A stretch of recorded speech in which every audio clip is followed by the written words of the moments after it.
Another day has passed on the desert world of Tatooine. As the moisture farmers make their way back to their homesteads, Owen Lars takes his 3-year-old nephew, Luke Skywalker, outside to watch the setting suns. It is these quiet moments that Owen cherishes most. He swore long ago that he would keep his nephew safe, and he intends to keep that promise for as long as he has to. Suddenly, as if from out of nowhere, Owen notices a faint rumbling in the distance, as if a bantha stampede was racing through Beggar's Canyon. Taking out his binoculars to investigate, Owen is shocked to see a mysterious figure draped in black, sprinting towards his home at an alarming speed. Recognizing trouble when he sees it, Owen calls for his wife Beru to take Luke and to give him his rifle. As the mysterious figure closes in, Owen warns him that if he doesn't stop to the count of 3, he will not hesitate to shoot.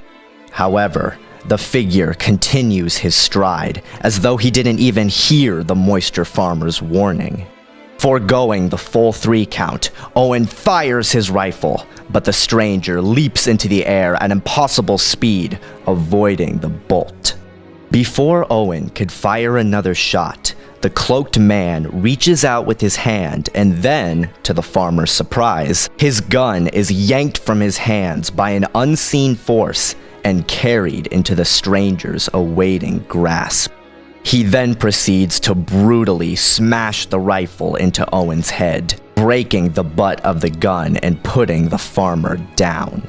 As Beru screams for her now only semi-conscious husband, the cloaked figure discards the rifle and slowly approaches her and Luke, like a predator closing in on its prey. A cool voice drips from his unseen mouth, claiming that what he had learned was true, and that, in his own words, there is a son. Whoever he is, this being is somehow aware of Luke's secret parentage, which in turn could have dire consequences for the rest of the galaxy. Mere seconds after the shocking words had left his lips, the stranger stops in his stride towards the hapless Beru and looks out into the distance, as if he had suddenly become aware of something previously unseen. Looking out into the wastes, the cloaked being notes that a heart had quickened pace in response to his words, and that he is now aware of someone else hiding nearby. Speaking directly to the unseen observer, the stranger notes that he had missed him on Camino by 2 days. He was a day behind him on Geonosis. 3 years later, he had come across a corpse on Mustafar and actually thought he might have been him, but was relieved to see that it was not. Continuing with his tale, the cloaked marauder notes that while the mute runts at Paulus Mesa were the least satisfying lives he had ever taken, their medical logs were worthwhile. Finally making his way to Tatooine, an old junk dealer choked up a name before the stranger separated him from his greed. The hooded being finishes by saying that he knew that if he found the boy, he would come. A new voice, clipped and calm, echoes off the sand, asking the stranger if Palpatine knows of his being here. In a fit of annoyance, the stranger tells the onlooker that he does not, that there is no Palpatine, no Empire, no Jedi. There is no light, no dark, just him and the onlooker, here and now. The onlooker responds to the challenge, saying that they could do this for old time's sake, but warns the stranger that he was a Padawan back then. And with the speed of a Gorelian ghost viper, Jedi Master Obi-Wan Kenobi bursts out from under the sands, boldly claiming that this time, the cloaked attacker won't heal clean. Eager to face the Jedi Master, the mysterious stranger rips off his cloak, revealing himself to be the Sith apprentice, Darth Maul. Having somehow survived being cut in half by Obi-Wan many years ago on Naboo. Brandishing a new, curved, double-bladed lightsaber, Maul hurls himself at Kenobi, determined to cut him down. Pinning the Jedi Master in place with his cybernetic legs, Maul remarks that during that day in Theed, he fell so far from what he had once been. He tells Kenobi that when he came to rest, all he could see was him. But he rose from his ruin to find himself greater, and all the days since have been to Obi-Wan's end. Breaking from the Sith Lord's grasp, Kenobi easily avoids the Zabrak's counter and proceeds to take the fight to him.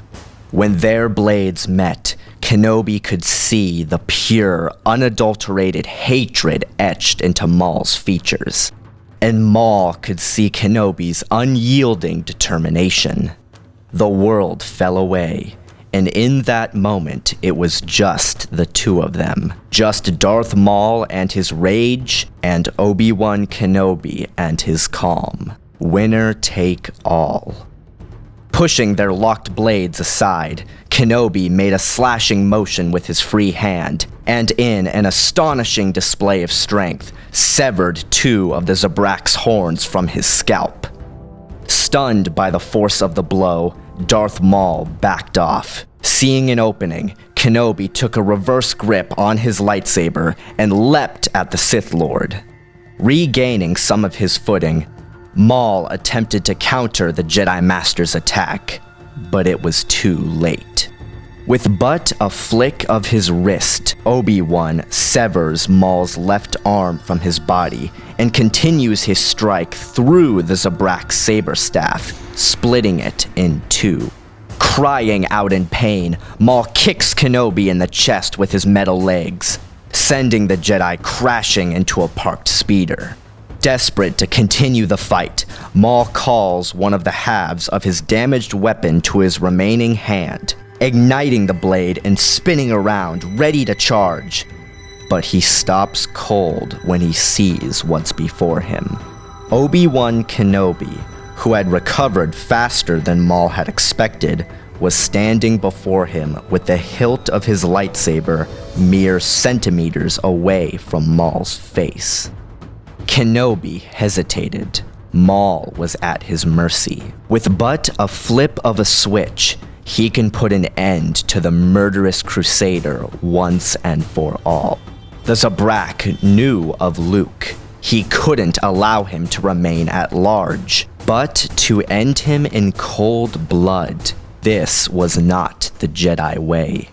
Obi-Wan recounts just how much pain not only Maul had caused him, but how much pain everyone around him had suffered. Mentors and friends killed, innocents broken, brothers turned into killers, and all because Maul's kind was allowed to flourish unabated. Darth Maul tensed in fear. Kenobi's thumb wavered precariously over the activator. A blaster bolt ripped through the air. Darth Maul's body landed on the sandy ground with a thud. Owen Lars, smoking rifle still in hand, approached the Jedi Master. As the two men stood over the Sith Lord's corpse, Kenobi tells Owen that he will take Maul's body out to the Dune Sea and burn it, to ensure none learn of what has transpired. Without averting his gaze, Kenobi asks if he is okay. Owen tells him that he promised the Jedi Master that he would keep Luke safe, and he will, even if that meant from Kenobi himself. Owen orders Kenobi to never come back to his homestead, ever again. As the Lars family make their way back to their dwelling, the Jedi Master briefly locks eyes with the child he too had sworn to protect.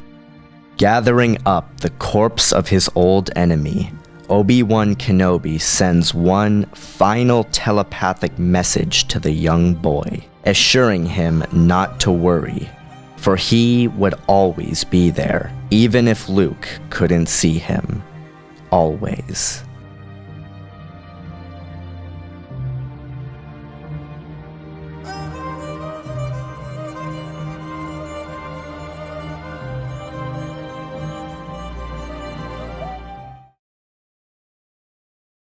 Roughly 3 weeks ago, shortly before the release of The Force Awakens, my friend Jen Sarai posted a video on his channel entitled Star Wars: The Expanded Universe Fan Perspective. In it, Connor gave his opinions on a multitude of topics ranging from the retconning of the EU, the importance of the films in relation to the Star Wars universe, and the management of past continuity and new material.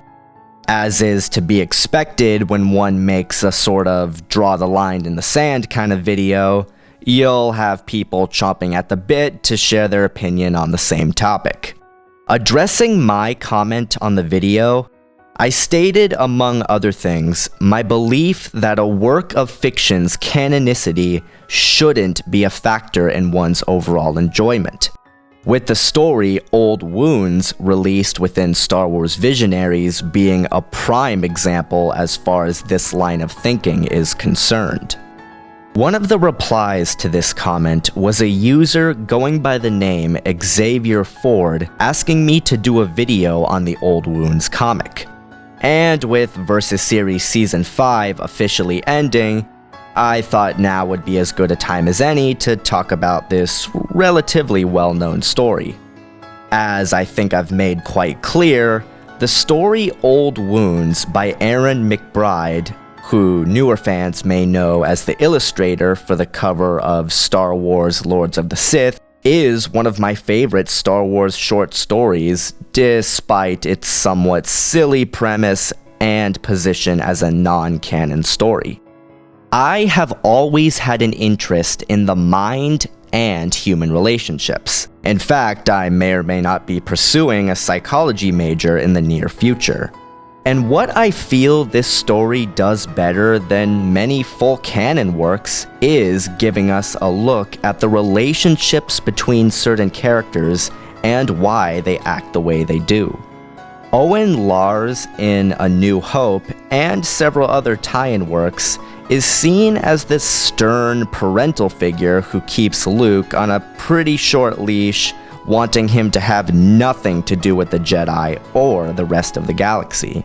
However, in Old Wounds, we see that Owen's mindset stems from an unyielding desire to protect Luke from harm. He has seen what Anakin is like when he's angry. He knows what his stepbrother turned into. And in this story, we see him experience firsthand the kind of destruction Force wielders are capable of. With all this happening around him, it's really little wonder Owen grew to be so resentful of Kenobi and, well, Force wielders in general. Which makes his decision to keep Luke's true parentage from him a little more understandable. The dichotomy between Obi-Wan and Owen is also very interesting. You can tell that these two respect each other, at least to a modest degree, but their personal viewpoints on, well, everything are so diametrically opposed that really the only thing that they have in common is their love for Luke. Kenobi's little brush with the dark side, if you can even call it that, is also handled beautifully. As he holds his saber to Maul's face, you can really see the conflict going through his head. That one panel depicting everyone he's ever loved in pain really goes to show how much sorrow this guy has endured. The scene really does leave you wondering whether or not Obi-Wan would have pressed that activator had Owen not interfered. Even the relationship between Darth Maul and Obi-Wan Kenobi is given some interesting insight. Darth Maul has never been a very complex character. He's a blunt instrument whose entire personality revolved around unyielding obedience to his master. That's it. As such, him devolving into an unstable basket case utterly consumed with revenge after being cut in half really does feel like a natural progression of his character. Not only did Kenobi rob him of his legs, he robbed him of his chance to destroy the Jedi Order alongside his master. The singular goal that defied Maul's entire reason for being. When Maul declares that there is no Palpatine or Empire or Jedi, I see this as being symbolic of him having no more purpose in his existence. Revenge is the only thing Darth Maul wants, because revenge is the only thing Darth Maul can ever have in a galaxy that has passed him by. And deep down, I think he knows it. Many criticize the story for having Owen Lars be the one that puts down Maul for good, but I actually see this as a pretty fitting ending for him. Another aspect of Darth Maul's character is that this guy is nowhere near as good as he thinks he is. Sidious never intended Maul to be his successor or a true Sith Lord. He only trained him so he could have someone to carry out the covert missions that he himself could not due to his position as a senator. Darth Maul wasn't, nor was he ever intended to be counted amongst the legendary Force wielders of his time. And therefore, him getting killed not by a powerful Jedi Master, but a lowly moisture farmer is pretty symbolic of the character as a whole. Moving into aesthetics, the resurrected Darth Maul design has gone on to become arguably the most well-known aspect of the Old Wounds story, spawning legions of fan art, action figures, a few ambitious cosplays, and even standing as a direct inspiration for the design of the rehabilitated Darth Maul in TCW. The story also gets extra points for giving us an accurate depiction of how a 1v1 no-holds-bar fight with Darth Maul and Jedi Master Obi-Wan Kenobi would play out. Maul is definitely a threat to Kenobi, and is more than capable of scoring a few hits, but he is ultimately fighting a battle that he has no hope of actually winning. In conclusion, Old Wounds, to me, is the ultimate counter-argument to anyone who says that a story's relevance to a fictional universe is dictated by its canonicity. Here we have a story that does so much right and adds so much to the characters involved, yet it was intentionally written to be nothing more than a brief, non-canon piece in a time where the classic EU was still going strong. Canon should, at the end of the day, be what you make of it, not what some author or company says. It doesn't matter what you were introduced to first or how you went about exploring the Star Wars universe. The films hold no more relevance than the books and vice versa, because such opinions are completely subjective. Knowing that it was non-canon didn't make me enjoy this story any less when I first read it back in 2005, and I don't enjoy the classic EU any less after the recent retcon. Old Wounds is much more than a simple 11-page story of revenge. It is a tale of redemption, of the bonds of family and the promises we make to those we love. It shows us the consequences of obsession and how certain characters came to be the way they are. In this story, we truly see the dangers of living in the past, for a past filled with pain can lead to a future wrought with misery.